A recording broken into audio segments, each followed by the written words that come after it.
إن الحمد لله نحمده ونستعينه ونستغفره ونعوذ بالله من شرور أنفسنا ومن سيئات أعمالنا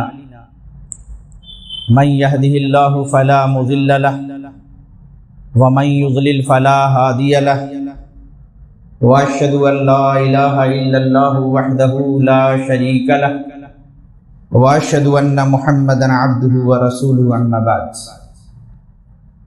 فإن خير الحديث كتاب الله وخير الهدي هدي محمد صلى الله عليه وسلم وشر الأمور محدثاتها وكل محدثة بدعة وكل بدعة ضلالة وكل ضلالة في النار يا أيها الذين آمنوا اتقوا الله حق تقاته ولا تموتن إلا وأنتم مسلمون يا أيها الناس اتقوا ربكم الذي خلقكم من نفس واحدة وخلق منها زوجها وبث منهما رجالا كثيرا ونساء واتقوا الله الذي تساءلون به والأرحام إن الله كان عليكم رقيبا يا أيها الذين آمنوا اتقوا الله وقولوا قولا سديدا يصلح لكم أعمالكم ويغفر لكم ذنوبكم ومن يطع الله ورسوله فقد فاز فوزا عظيما قال الله جل وعلا في كتابه العزيز وفي فرقانه المجيد ما كان محمد أبا أحد من رجالكم ولكن رسول الله وخاتم النبيين.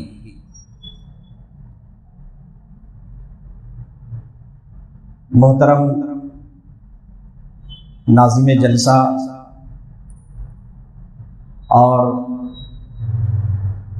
اس پروگرام کو منعقد کرنے والے دیگر حضرات اور سامعین کرام، سب سے پہلے ہم اللہ رب العزت کا شکر ادا کرتے ہیں کہ اس کا احسان ہے، اس کا کرم ہے کہ اس نے ہمیں دین کی باتیں سننے کے لیے اور سنانے کے لیے ایک جگہ اکٹھا کیا، کیونکہ نیکی کی توفیق بھی اللہ ہی کی جانب سے ہوتی ہے، اور اگر انسان کسی برائی سے رکتا ہے اور بچتا ہے تو یہ بھی اللہ کی مدد کے بغیر ممکن نہیں۔ لہٰذا ہمیں اللہ رب العزت کا شکر ادا کرنا چاہیے، اور مزید یہ کہ جو یہ موضوع منتخب کیا گیا ہے اور یہ جو درس کا سلسلہ چل رہا ہے، جس کی یہ 7ویں نشست ہے، ام المومنین حضرت زینب بنت جہش رضی اللہ عنہا کے سلسلے میں، جیسا کہ آج کل ماحول بھی کچھ یوں ہی دیکھنے کو مل رہا ہے، جو چیز ہمارے سامنے ہے، جو چیز نظر آ رہی ہے وہ یہ کہ نبی صلی اللہ علیہ وسلم کی جو متعدد ازواج، یعنی آپ صلی اللہ علیہ وسلم کی جو شادیاں ہوئیں، آج کم عقل لوگ جو کہ سیرت نبوی کے کسی بھی حصے سے ذرہ برابر بھی واقف نہیں، نہ عرب کے اس معاشرے کو جانتے ہیں، نہ اس ماحول کو جانتے ہیں، نہ نبی صلی اللہ علیہ وسلم کی زندگی اور آپ کی سیرت کا انہوں نے مطالعہ کیا ہے، صرف سنی سنائی باتوں میں آ کر بغض و عناد کی بنا پہ نبی کریم صلی اللہ علیہ وسلم کی ذات گرامی پہ انگلیاں اٹھاتے ہیں اور مختلف ناحیے سے آپ صلی اللہ علیہ وسلم کی شان میں گستاخیاں کرتے ہیں۔ ہم اللہ رب العزت سے دعا گو ہیں کہ اللہ تبارک و تعالیٰ انہیں صحیح فہم عطا فرمائے، اور صحیح معنوں میں نبی صلی اللہ علیہ وسلم کی سیرت کو پڑھ کر کے نبی صلی اللہ علیہ وسلم کی زندگی اور آپ صلی اللہ علیہ وسلم کے اخلاق و کردار کو سمجھنے کی انہیں توفیق عنایت فرمائے، اور لاکھوں کروڑوں درود و سلام نازل ہوں ہمارے اور آپ کے آخری نبی حضرت محمد صلی اللہ علیہ وسلم پر، کہ جن کے اس کائنات میں تشریف لانے سے کفر و شرک کی تاریکیاں چھٹ گئیں اور ہر چہار جانب توحید و ایمان کی کرنیں پھیل گئیں۔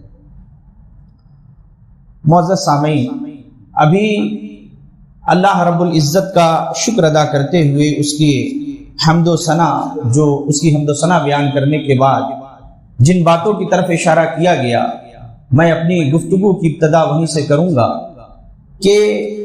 نبی کریم صلی اللہ علیہ وسلم کی بیویوں میں حضرت زینب بنت جہش رضی اللہ عنہا کا نام 7ویں نمبر پہ آتا ہے۔ حضرت زینب بنت جہش رضی اللہ عنہا ہی کی طرح اور بھی آپ صلی اللہ علیہ وسلم کی متعدد بیویاں تھیں،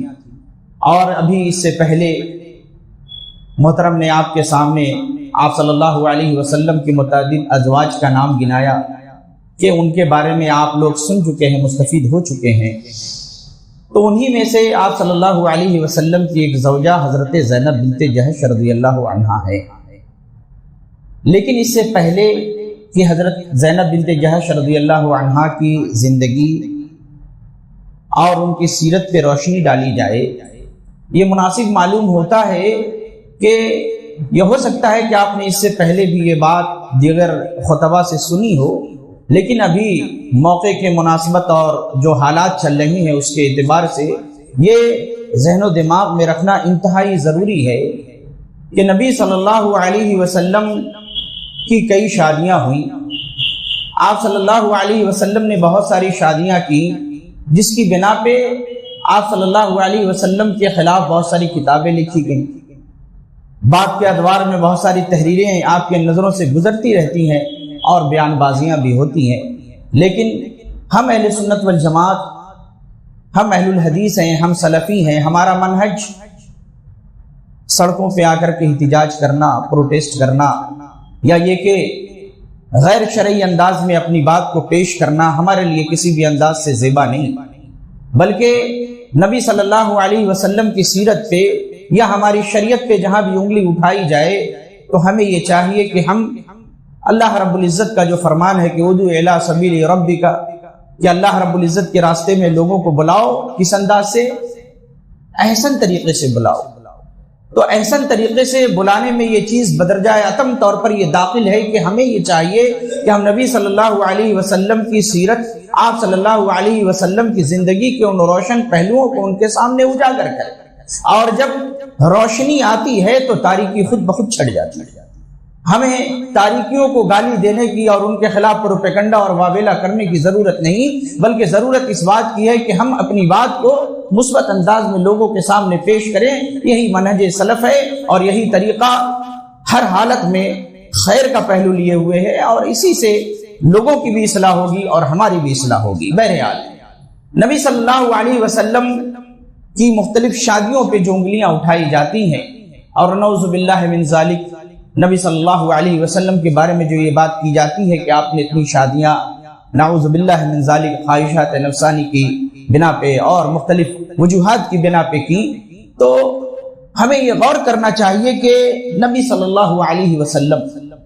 کی جب بعثت ہوئی اس سے بہت پہلے آپ صلی اللہ علیہ وسلم ایک معزز گھرانے کے فرد تھے۔ نبی صلی اللہ علیہ وسلم کے خاندان کو خانہ کعبہ کی تولیت حاصل تھی، اور مورخین لکھتے ہیں کہ اس زمانے میں یمن کے جو ساسانی بادشاہ وغیرہ تھے وہ بھی نبی صلی اللہ علیہ وسلم کے گھرانے کے برابر اپنے آپ کو قرار دیتے ہوئے کتراتے تھے۔ نبی صلی اللہ علیہ وسلم کا گھرانہ بنو ہاشم کا، قریش کا جو یہ گھرانہ تھا، اور جو آپ صلی اللہ علیہ وسلم کا کنبہ تھا، جو خاندان تھا جس کو خانہ کعبہ کی تولیت حاصل تھی، اور پورے عرب کے علاقے میں خانہ کعبہ کی ایک الگ اہمیت تھی جس کے بارے میں ہم اور آپ سبھی جانتے ہیں، چاہے وہ اسلام سے پہلے ہو یا اسلام کے بعد۔ نبی صلی اللہ علیہ وسلم اس گھرانے کے ایک انتہائی بہترین اور انتہائی نیک فرزند تھے، اور ایک ایسے انسان تھے کہ جن کے بارے میں ان کی صداقت، ان کی امانت، ان کی نیکی، ان کی پاسداری پہ کسی کو کوئی اعتراض نہ تھا۔ اور وہ بہت ہی مشہور واقعہ ہے کہ جب خانہ کعبہ کی وہ لوگ جب ریپیئرنگ کر رہے تھے، تعمیر ہو رہی تھی، تو اس پتھر کو رکھنے کی باری آئی کہ حجر اسود کون رکھے گا۔ پھر کہا کہ صبح سویرے جو شخص داخل ہوگا سب سے پہلے اس کی بات کو ہم مانیں گے۔ آپ صلی اللہ علیہ وسلم وہاں پر جاتے ہیں، لوگ کہتے ہیں کہ صدیق اور امین کے لقب سے لوگ آپ کو ملقب کیا کرتے ہیں۔ آپ صلی اللہ علیہ وسلم کی شخصیت وہ تھی، تو آپ غور کریں کہ نبی صلی اللہ علیہ وسلم ایک عالی نسب اور خوبرو اور انتہائی نیک نام شخص تھے۔ آپ صلی اللہ علیہ وسلم کی شادی تقریباً 25 سال کی عمر میں ہوتی ہے۔ آپ صلی اللہ علیہ وسلم کی شادی سب سے پہلے حضرت خدیجہ رضی اللہ عنہا سے ہوتی ہے۔ حضرت خدیجہ رضی اللہ عنہا ایک بیوہ عورت، آپ صلی اللہ علیہ وسلم سے عمر میں کافی بڑی ہیں۔ آپ صلی اللہ علیہ وسلم اپنی زندگی کے 50 سالوں تک، 25 سال کی عمر میں آپ کی شادی ہوئی، کم و بیش 24-25 سال تک آپ صلی اللہ علیہ وسلم ایک بوڑھی خاتون، ایک بیوہ عورت کے ساتھ آپ رہے، وہی آپ کی بیوی تھی۔ آپ صلی اللہ علیہ وسلم اگر چاہتے تو عرب کے بہت سارے ایسے گھرانے تھے، بہت سارے ایسے قبیلے تھے، بہت سارے ایسے خاندان تھے جو نبی صلی اللہ علیہ وسلم کو اپنا داماد بنانے میں بہت ہی فخر محسوس ہے۔ اس کے بعد بھی آپ غور کریں کہ نبی صلی اللہ علیہ وسلم کی جب ان زوجہ کا انتقال ہوا حضرت خدیجہ رضی اللہ عنہا کا، تو اس کے بعد بھی اپنی عمر کے بہترین 25 سال ایک بیوہ عورت جو عمر میں آپ سے کئی گنا بڑی ہیں ان کے ساتھ گزاری، اور گزارنے کے بعد پھر جب عمر کے 50ویں سال میں تقریباً آپ جب پہنچتے ہیں تو اس کے بعد بھی جو آپ نے شادیاں کی ہیں وہ بھی عموماً آپ کو بیوہ عورتیں ہیں۔ کنواری تو صرف اور صرف حضرت عائشہ صدیقہ رضی اللہ عنہا، اس کے بعد مطلقہ ہیں۔ آپ صلی اللہ علیہ وسلم نے عموماً اس میں بھی ایسی عورتوں سے شادی کی ہیں جن میں بہت ساری عورتیں ایسی تھیں جو فطری طور پر جنسی تحریک کے لیے خاص طور پر کوئی ان کے اندر اس کا عمل دخل نہ تھا۔ حضرت سودا رضی اللہ عنہا آپ صلی اللہ علیہ وسلم کی زوجہ ہیں، ان کی عمر زیادہ ہو گئی، انہوں نے اپنی باری ام عائشہ رضی اللہ عنہا کو دی۔ اللہ کے رسول صلی اللہ علیہ وسلم اگر چاہتے تو پہلی بیوی کے انتقال کے بعد بھی جب آپ کے پاس کچھ ہی ایام کے بعد حکومت آ گئی، اقتدار آ گیا، طاقت آ گئی، ایک حکومت جو ہے وہ تشکیل پا گئی، اور لوگوں کے دلوں میں نبی صلی اللہ علیہ وسلم کی اس قدر عقیدت تھی اور نبی صلی اللہ علیہ وسلم سے ایسی محبت تھی کہ لوگ اپنی جان تک دینے کے لیے تیار رہتے، تو ایسی صورت میں اگر نبی صلی اللہ علیہ وسلم چاہتے تو نیک تو عورتیں تھیں معاشرے کے اندر موجود، لیکن کنواری عورتیں اور خوبصورت عورتیں اگر آپ چاہتے تو ان سے شادی کر سکتے تھے، لیکن نبی صلی اللہ علیہ وسلم کے جس طریقے سے ہر کام کے پیچھے کچھ نہ کچھ حکمت ہوا کرتی تھی، اسی طریقے سے نبی صلی اللہ علیہ وسلم کی جو شادیاں ہیں ان کے پیچھے بھی بہت ساری حکمتیں اور بہت ساری معزت اور بہت سارے خیر کے پہلو موجود ہیں جس سے امت مسلمہ مستفید ہوئی اور آج تک ہوتی چلی آ رہی ہے۔ آپ دیکھیں اللہ کے رسول صلی اللہ علیہ وسلم کی شادی ام عائشہ رضی اللہ عنہا سے ہوتی ہے۔ آپ صلی اللہ علیہ وسلم نے جو یہ رشتہ داریاں کی، اگر ام عائشہ رضی اللہ عنہا کا نام لیا جائے، حضرت ابوبکر صدیق رضی اللہ عنہ سے کس قدر آپ کا گہرا تعلق تھا، اس گہرے تعلق کو مزید گہرائی بخشنے کے لیے اور مزید یہ کہ ان سے اپنی قربت کے اظہار کے لیے بھی یہ شادی ایک مثال تھی، اور نیز یہ کہ اس کے پیچھے ایک بہت بڑی حکمت جو علماء بیان کرتے ہیں وہ یہ کہ اللہ کے رسول صلی اللہ علیہ وسلم کے گھر میں ایک ایسی خاتون کی، ایک نو عمر خاتون کی ضرورت تھی جو اسلامی گھرانے میں جنہوں نے آنکھ کھولا اور ان کی عمر بھی کم ہو، جو نبی صلی اللہ علیہ وسلم کے گھر میں آئے اور دین کو سیکھیں، اور دین کو سیکھنے کے بعد نبی صلی اللہ علیہ وسلم کے گھر میں رہ کر کے بڑی ہوں، اپنے عمر میں یعنی جوانی کی عمر کو پہنچے، تاکہ شریعت کی اور دین کی باتوں کو سمجھ کر کے آپ صلی اللہ علیہ وسلم کے بعد لوگوں تک پہنچائیں۔ اور آپ نے دیکھا کہ کوئی ایسی خاتون نہیں ملیں گی ام عائشہ رضی اللہ عنہا کی طرح، یہاں تک کہ بہت سارے صحابی بھی اس تعداد کو نہیں پہنچتے جتنی تعداد ام عائشہ رضی اللہ عنہا سے موجود ہے، یعنی حدیثیں جو آپ نے نقل کی ہیں لوگوں، اور باضابطے درس و تدریس کے ذریعے اور دعوت و افتاء کے ذریعے مختلف انداز سے انہوں نے دین کی خدمت کی۔ اسی طریقے سے حضرت جویریہ رضی اللہ عنہا کا واقعہ ملتا ہے، غزوہ بنو مستلق، اس کا سردار مارا گیا، حضرت جویریہ رضی اللہ عنہا کی شادی ہوتی ہے آپ صلی اللہ علیہ وسلم سے۔ مسلمان اس غزوے میں قید ہونے والے تمام غیر مسلموں کو چھوڑ دیتے ہیں، آزاد کر دیتے ہیں۔ اس کے بعد میں لوگوں نے یہ دیکھا کہ زیادہ تر لوگ یا یہ کہ تمام کے تمام ہی اسلام قبول کر لیتے ہیں۔ اس کے بعد آپ صلی اللہ علیہ وسلم کی ایک بیوی حضرت میمونہ رضی اللہ عنہا ہے، لکھا ہے کہ نجد کے علاقے میں آپ کی شادی سے بہت زیادہ جو ہے مطلب کہ اسلام کی تبلیغ میں جو ہے مدد ملی، اور یہ کہ اسلام کو ایک انتہائی وسعت دینے کے لیے، اس کی حکومت اور ہر اعتبار سے اس کو دور دور تک پہنچانے کے لیے ضرورت اس بات کی تھی کہ مختلف قبائل سے آپ صلی اللہ علیہ وسلم کے جو تعلقات ہیں بہترین ہوں۔ اور عربوں کے یہاں ایک چیز یہ بھی تھی، ایک ان کا دستور تھا، اور آج بھی یہ چیزیں ہر جگہ پائی جاتی ہیں کہ لوگ اپنے داماد سے، یعنی جس قبیلے میں اس کی شادی ہو جائے، جو اس قبیلے کا داماد ہو، اس کے خلاف لڑائی جھگڑا کرنا پسند نہیں کرتے تھے، اس کو اپنے لیے بے عزتی سمجھتے تھے۔ تو آپ صلی اللہ علیہ وسلم کی یہ شادیاں مختلف قسم کی حکمتوں کو شامل کیے ہوئی ہیں۔ آپ صلی اللہ علیہ وسلم نے یہ شادیاں نعوذ باللہ من ذالک خواہشات نفسانی کی تکمیل کے لیے تو ہرگز نہیں کی۔ انہی میں سے یہ وقت نہیں ہے کہ نبی صلی اللہ علیہ وسلم کی تمام ازواج اور مختلف شادیوں کے پیچھے جو حکمت پوشیدہ ہیں ان کو ایک ایک کر کے بیان کیا جائے۔ جو موضوع ہے ام المومنین زینب بنت جہش رضی اللہ عنہا کہ نبی صلی اللہ علیہ وسلم سے جو ان کی شادی ہوئی، اس کے پیچھے بھی بہت ساری حکمتیں پوشیدہ ہیں۔ سلسلے وار اس چیز کو ہم بیان کریں گے، لیکن خلاصے کے طور پر آپ یہ جان لیں کہ حضرت زینب بنت جہش رضی اللہ عنہا سے جب آپ صلی اللہ علیہ وسلم کی شادی ہوئی تو حضرت زینب رضی اللہ عنہا کی دو شادیاں، ایک تو حضرت زید بن حارثہ رضی اللہ عنہ سے جو پہلے ہوئی، اور پھر اس کے بعد اللہ کے رسول صلی اللہ علیہ وسلم سے، ان دونوں شادیوں میں مسلمانوں کے لیے بہت سارے خیر کے پہلو اور مسلمانوں کو اس کے ذریعے بہت ساری چیزیں ایسی ملی اور اللہ رب العزت کی جانب سے بہت ساری تعلیمات کا یہ پیش خیمہ ثابت ہوئی ہے۔ جو شادی ہے دونوں کی حضرت زید بن حارثہ رضی اللہ عنہ سے سب سے پہلے آپ صلی اللہ علیہ وسلم نے بذات خود زینب بنت جہش رضی اللہ عنہا کی شادی کروائی۔ زینب بنت جہش رضی اللہ عنہا سے زید بن حارثہ رضی اللہ عنہ کی شادی ہوتی ہے، نکاح کا پیغام دیا جاتا ہے آپ صلی اللہ علیہ وسلم کی جانب سے۔ حضرت زینب بنت جہش رضی اللہ عنہا چونکہ قریش کے خاندان سے تعلق رکھتی تھی اور حضرت زید بن حارثہ رضی اللہ عنہ آپ صلی اللہ علیہ وسلم کے آزاد کردہ غلام تھے۔ مورخین نے لکھا ہے، تاریخ نگاروں نے لکھا ہے کہ حضرت اور دلائل کی روشنی میں کہ حضرت زید بن حارثہ رضی اللہ عنہ بھی کوئی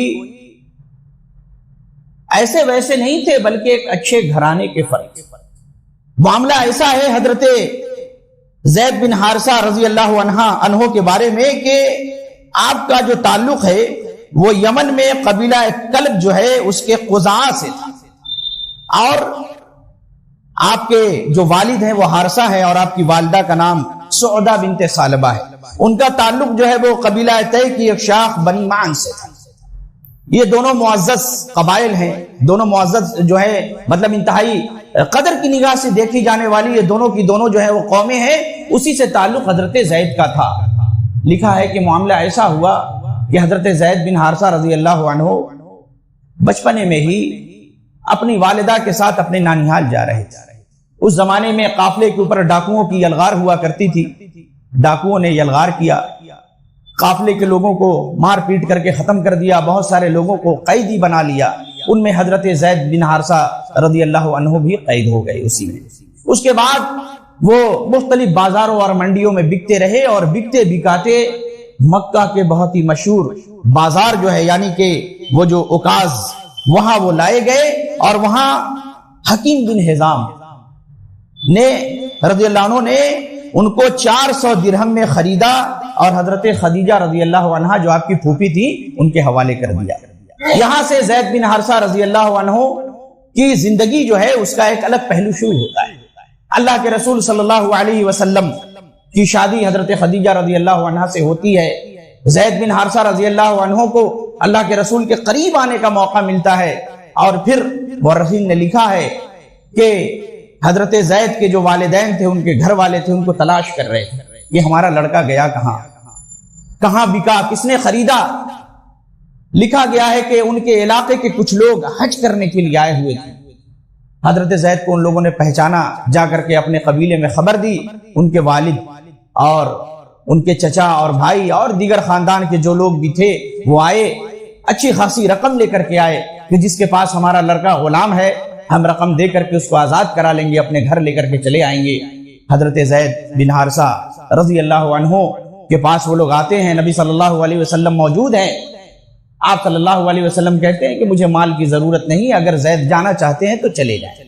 لیکن حضرت زید اللہ کے رسول صلی اللہ علیہ وسلم کی سیرت، آپ کے اخلاق، آپ کے کردار سے اس قدر مانوس ہو چکے تھے کہ انہوں نے اپنے والدین کے ساتھ جانا گوارا نہ کیا، اور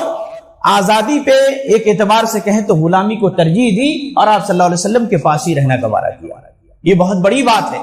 کہ آپ صلی اللہ علیہ وسلم اس قدر بااخلاق تھے، حالانکہ وہ دور ایسا تھا، وہ زمانہ ایسا تھا کہ غلاموں کی معاشرے کے اندر ذرہ برابر عزت نہ تھی۔ حضرت زید کا یہ خاندانی پس منظر بیان کرنا اس لیے بھی ضروری تھا کہ حضرت زید اچھے خاندان سے تھے، حادثاتی طور پر، اتفاقی طور پر غلام بنا لیے گئے، بعد میں آپ صلی اللہ علیہ وسلم کی غلامی انہیں نصیب ہوئی، آپ صلی اللہ علیہ وسلم نے آزاد بھی کر دیا، لیکن ان کا رشتہ حضرت زینب رضی اللہ عنہا سے کیا آپ صلی اللہ علیہ وسلم نے۔ حضرت زینب رضی اللہ عنہا کے سامنے جب ان کا رشتہ پیش کیا گیا، امام شوکانی رحمۃ اللہ علیہ نے فتح القدیر کے اندر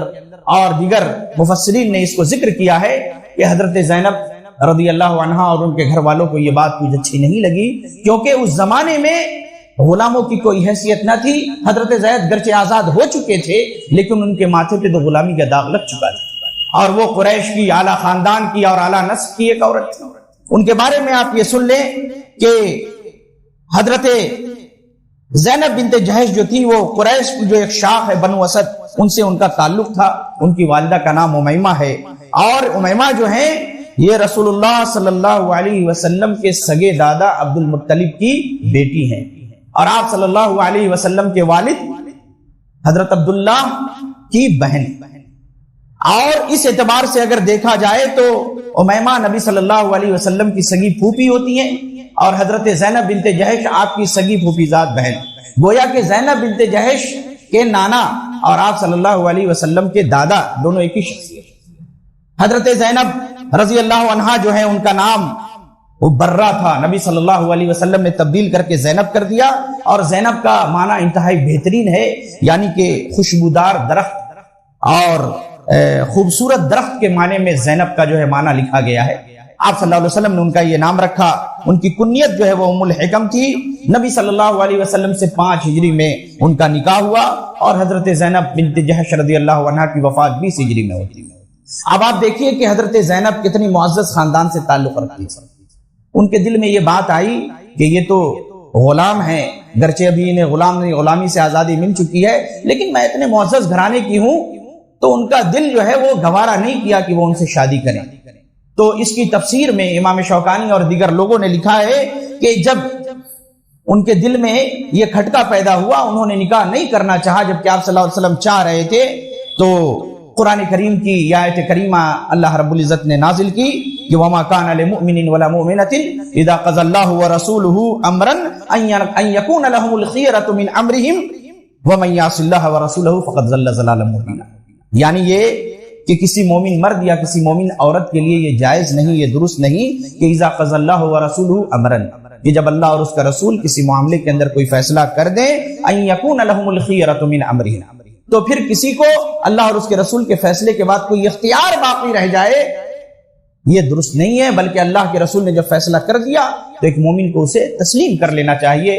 اس آیت کے نزول کے بعد اس کے شان ورود میں ان مفسرین نے لکھا ہے کہ اس کے بعد حضرت زینب رضی اللہ عنہا سے شادی حضرت زید بن حارثہ رضی اللہ عنہ کی ہو گئی۔ لیکن امام بخاری رحمۃ اللہ علیہ نے جو اپنی صحیح جو لکھی ہے، اس کی جو بہترین شرح فتح الباری ہے، اس کے اندر یہ مذکور ہے، اور بھی کئی روایتیں موجود ہیں کہ حضرت زید بن حارثہ رضی اللہ عنہ سے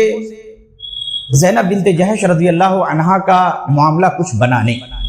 یہاں تک کہ انہوں نے بعض اوقات آ کے کہا کہ اللہ کے رسول صلی اللہ علیہ وسلم، حضرت زینب کی جو زبان ہے بہت سخت ہو چکی ہے، اب میں انہیں طلاق دینا چاہتا ہوں، میں ان کے ساتھ رہ نہیں سکتا۔ جوڑ جاڑ کر کے لوگوں نے لکھا ہے کہ بمشکل 1 سال تک یہ شادی برقرار رہی، اور پھر وہ آئے اللہ کے رسول صلی اللہ علیہ وسلم کے پاس اور کہا کہ میں طلاق دینا چاہتا ہوں، تو اللہ رب العزت نے اس وقت جو ہے مطلب کہ قرآن کریم کی جو ہے ایک آیت کریمہ نازل کی۔ لیکن اس سے پہلے میں آپ کو یہ بتا دوں کہ یہ جو شادی تھی حضرت زید بن حارثہ رضی اللہ عنہ سے حضرت زینب بنت جحش رضی اللہ عنہا کی، اس میں بھی بہت سارا خیر کا پہلو موجود ہے۔ سب سے بڑی چیز یہ کہ اس زمانے میں خاندانی شرافت اور حسب و نسب کو لوگ معیار سمجھا کرتے تھے، لیکن اللہ کے رسول صلی اللہ علیہ وسلم نے جو حجۃ الوداع کے موقع پہ فرمایا تھا کہ الا لا فضل لعربی علی عجمی ولا لاحمر ولا اسود الا بالتقوی، اور پھر فرمایا آگے اس لمبی حدیث میں کہ ان اکرمکم عند اللہ اتقاکم، اللہ رب العزت کے نزدیک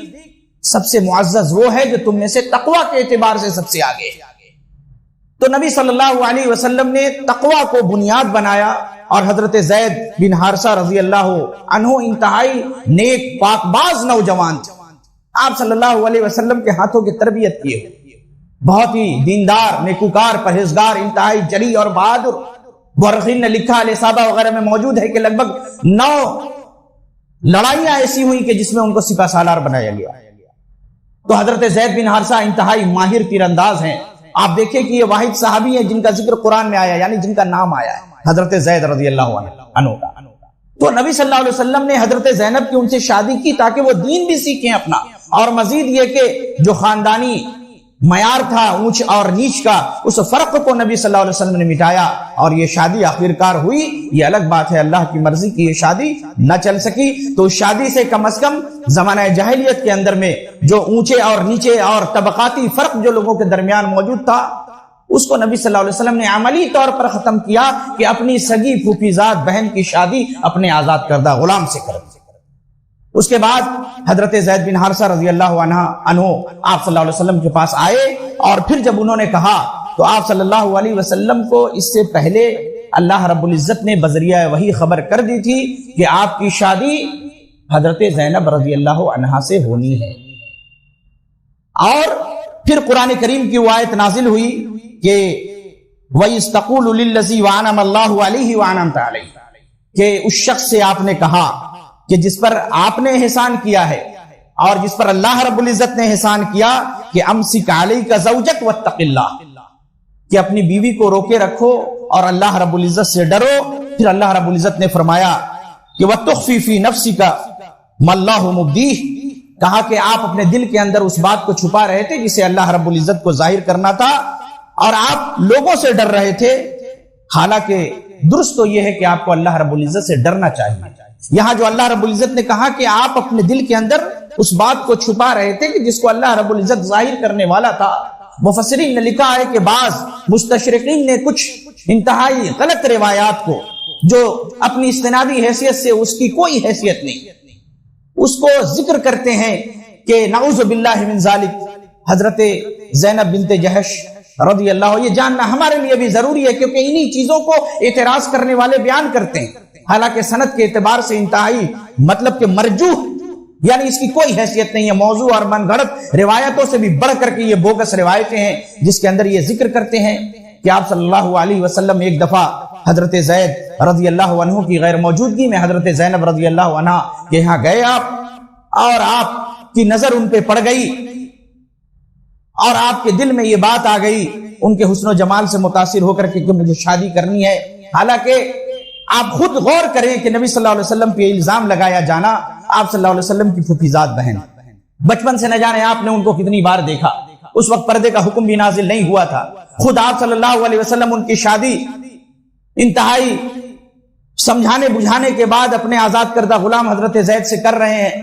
لہذا اگر آپ کو شادی کرنی ہوتی تو آپ پہلے ہی کر لیتے۔ بہرحال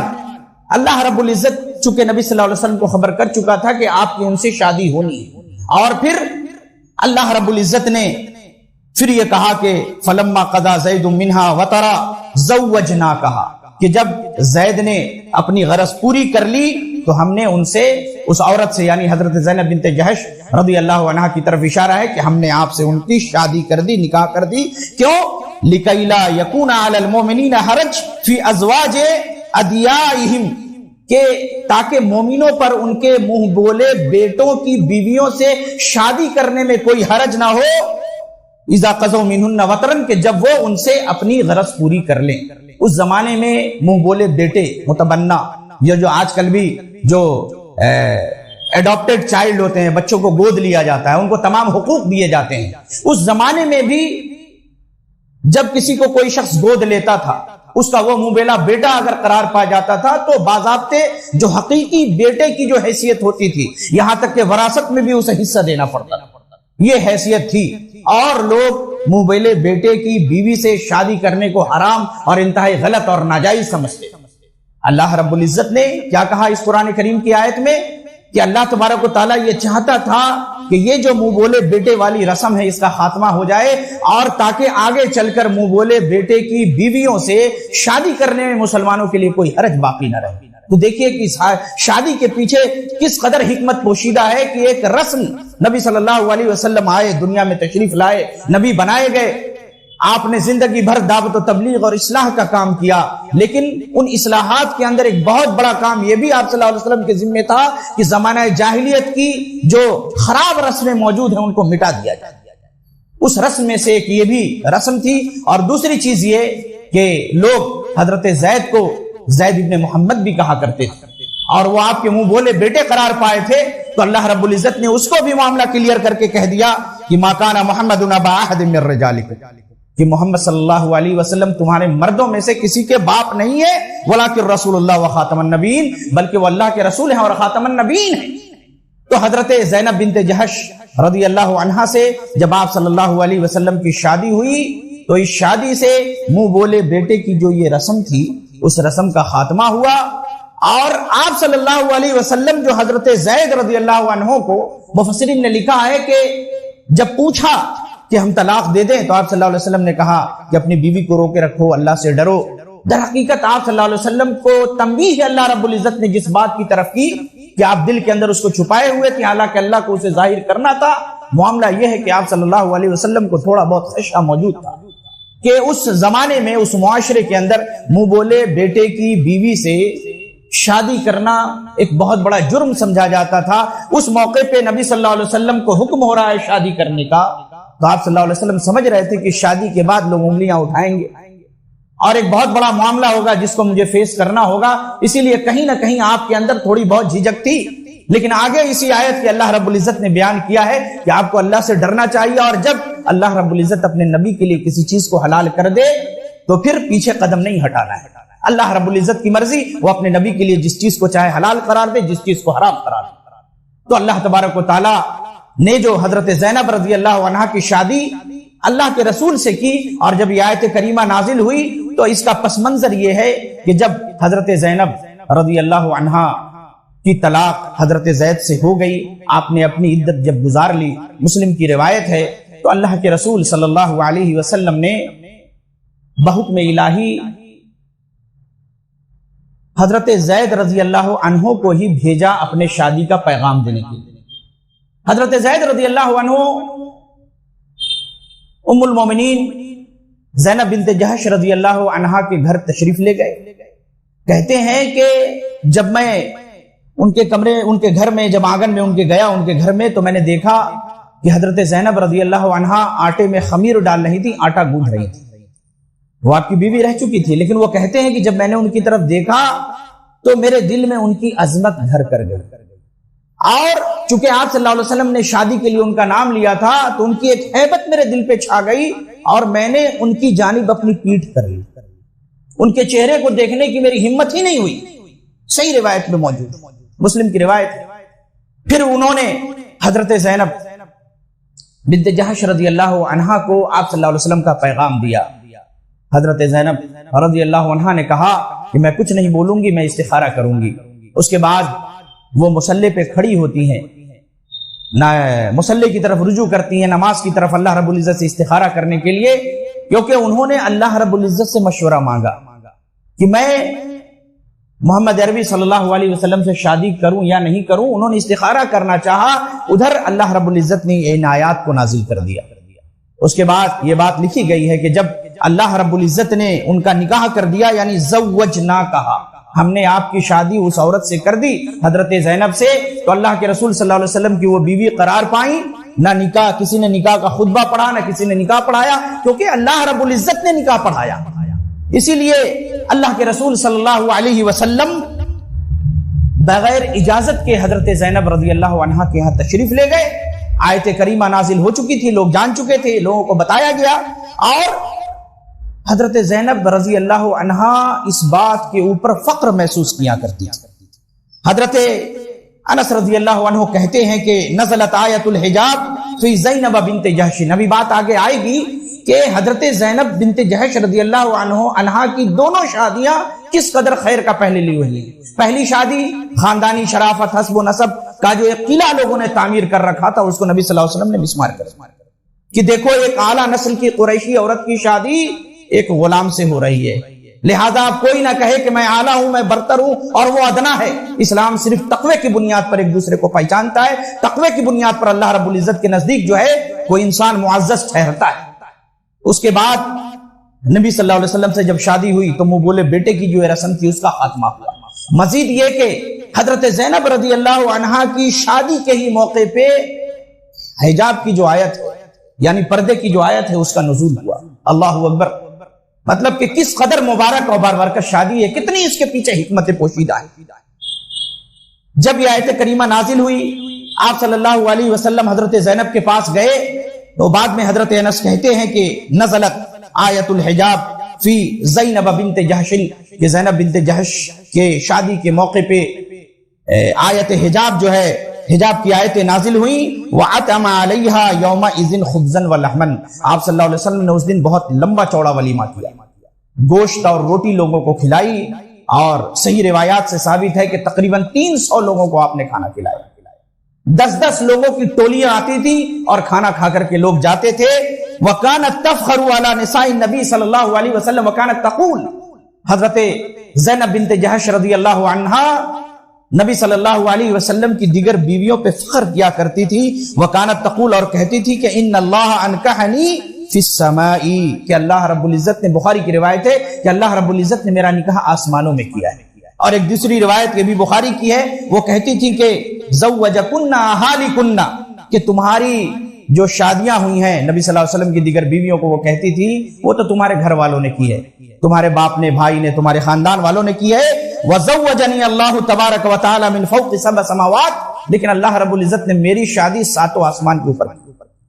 اللہ رب العزت نے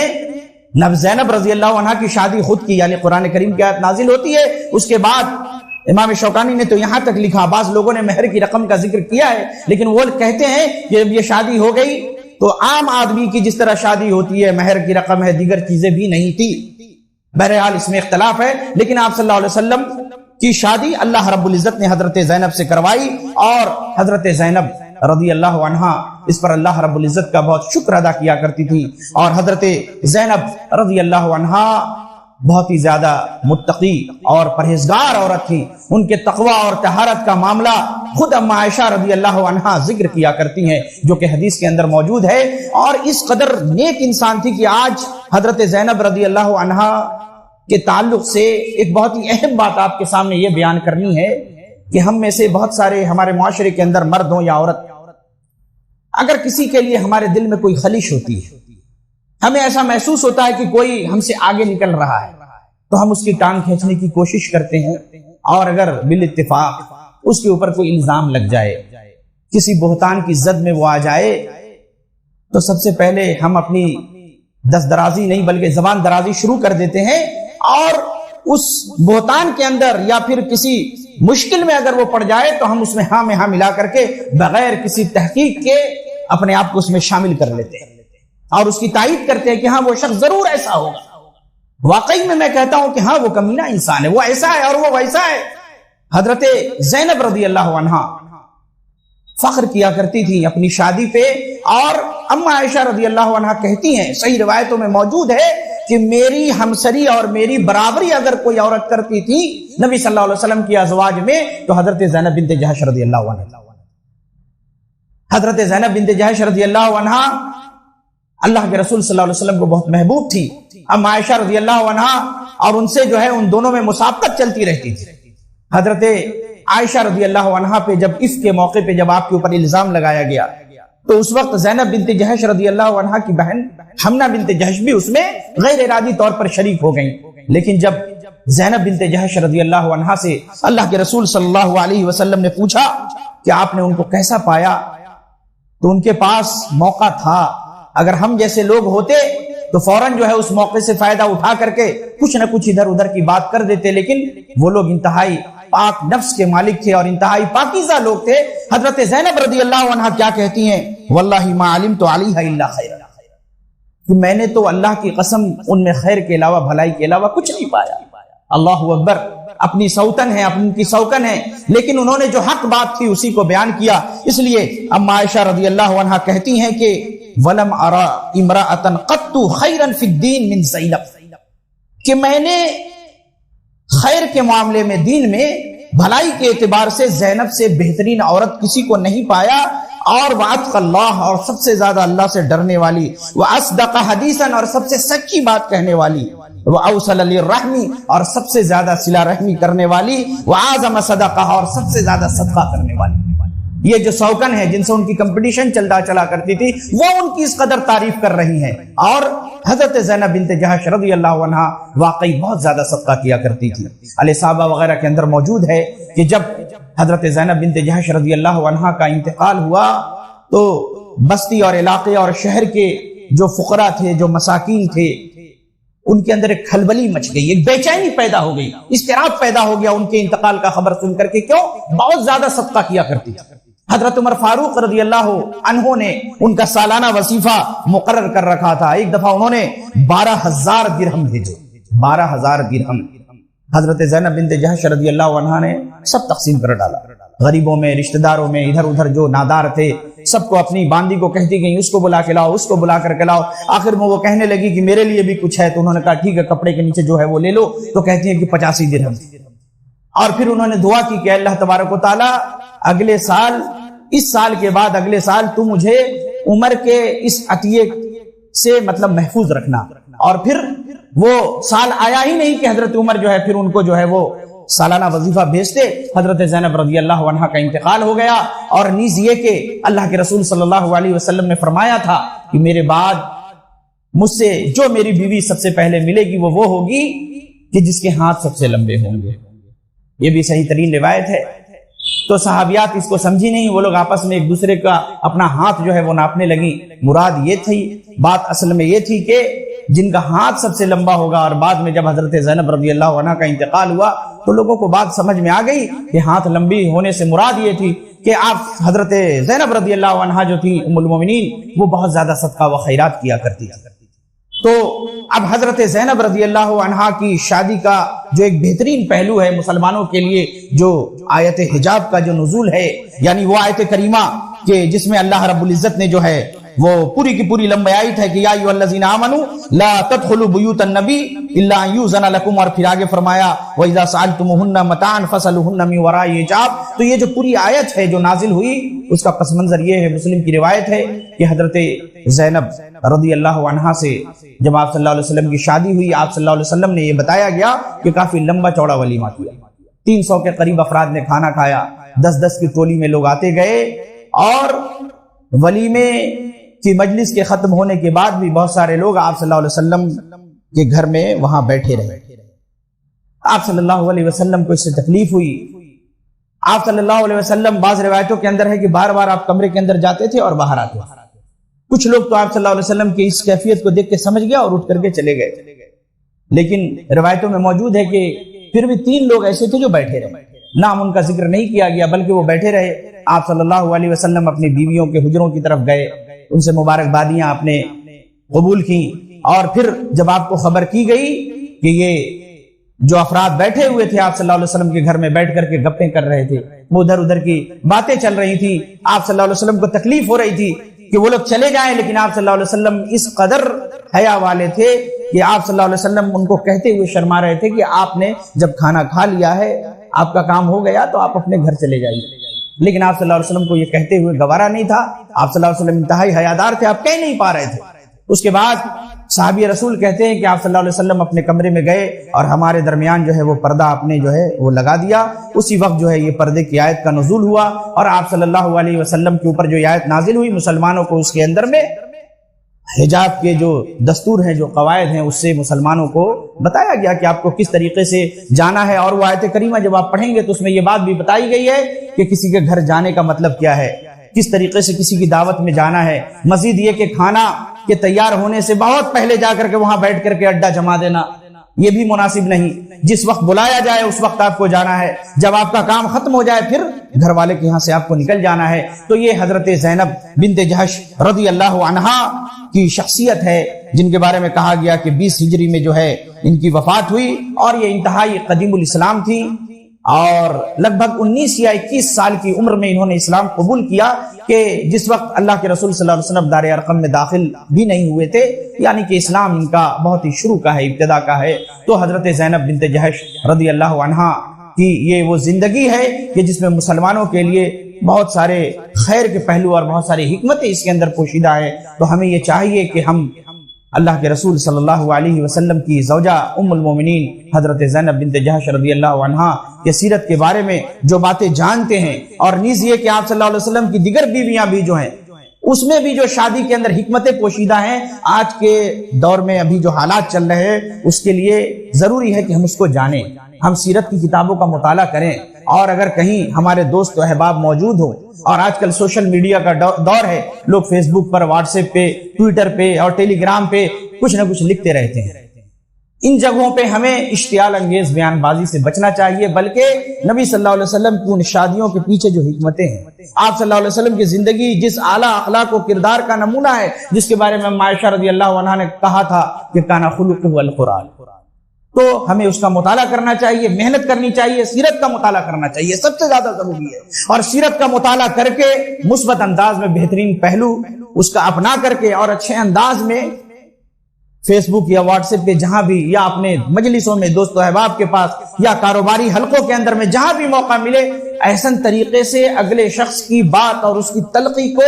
برداشت کرتے ہوئے خندہ پیشانی کے ساتھ اپنے نبی صلی اللہ علیہ وسلم کی زندگی اور آپ کے اوپر جو انگلیاں اٹھائی جا رہی ہیں اس کا جو بہترین پہلو ہے، بہترین انداز سے ہمیں جواب دینا چاہیے۔ جھگڑا لڑائی اور مزید یہ کہ تان و تشنی کا انداز اپنانا، اور یہ کہ وہ جو انداز اپنائے اسی انداز سے ہم بھی اس کو اس سے بڑھ کر کے بولیں، یہ اسلام اور یہ کہ سلف کا منہج نہیں ہے، بلکہ اسلام ہمیں یہ تعلیم دیتا ہے کہ ہم اپنی باتیں لوگوں کے سامنے احسن انداز میں پیش کریں۔ اور سب سے بڑی چیز یہ ہے کہ اس جگہ پہ ہمیں صبر کرنا ہوگا، جب ہمارے سامنے نبی صلی اللہ علیہ وسلم کے اوپر کوئی انگلی اٹھائے، اسلام کی کسی تعلیم پہ انگلی اٹھائے، تو ہمیں احسن انداز میں اپنی بات بیان کرنی ہے، مشتعل نہیں ہونا ہے، کیونکہ کوئی مجھے گالی نہیں دے رہا، مجھے برا بھلا نہیں کہہ رہا، بلکہ اسلام پہ انگلی اٹھا رہا ہے، تو لہٰذا معاملہ ہماری ذات کا نہیں ہے بلکہ معاملہ اسلام کا ہے۔ لہٰذا ہمیں چاہیے کہ ہم نبی صلی اللہ علیہ وسلم کی سیرت کے ان پہلوؤں کو پڑھیں اور مزید جو ہے اس کو جاننے کی کوشش کریں، اور اچھے انداز میں اپنے دین کو لوگوں کے سامنے پھیلائیں اور بتائیں۔ اور ابھی اس کی بہت زیادہ ضرورت ہے، پہلے سے زیادہ ضرورت ہے، کیونکہ جب یہ الغار بڑھ چکی ہے تو ہمیں چاہیے کہ ہم بھی اپنے دین کو صحیح انداز میں، مثبت انداز میں پیش کریں۔ اللہ رب العزت سے ہم دعا گو ہیں کہ اللہ تبارک و تعالی ہمیں نبی صلی اللہ علیہ وسلم کی زوجہ ام المومنین حضرت زینب بنت جحش رضی اللہ عنہا کی جو زندگی ہے، اور نبی صلی اللہ علیہ وسلم سے شادی اور ان سے پہلے جو ان کی شادی ہے، اور اس کے پیچھے جو حکمتیں پوشیدہ ہیں اس کو سمجھ کر کے، اور لوگوں کے سامنے اس کا جو صحیح اور جو مثبت پہلو ہے اور جو اچھے انداز میں اس کو ہم لوگوں کے سامنے بیان کریں۔ اللہ رب العزت سے ہم دعا گو ہیں کہ اللہ تبارک و تعالی ہمیں اپنے نبی صلی اللہ علیہ وسلم کی سیرت کا مطالعہ کرنے اور اسلام کی تعلیمات کو سمجھنے، اور نیز یہ کہ خود بخود پہلے اس پر عمل کرنے اور پھر دوسروں تک لوگوں کو اس کو پہنچانے اور اس کی دعوت دینے کی اللہ ہمیں توفیق عنایت فرمائے۔ اقول قولی ھذا واستغفر اللہ لی ولکم ولسائر المسلمین آمین، وآخر دعوانا الحمد للہ رب العالمین، والسلام علیکم ورحمۃ اللہ وبرکاتہ۔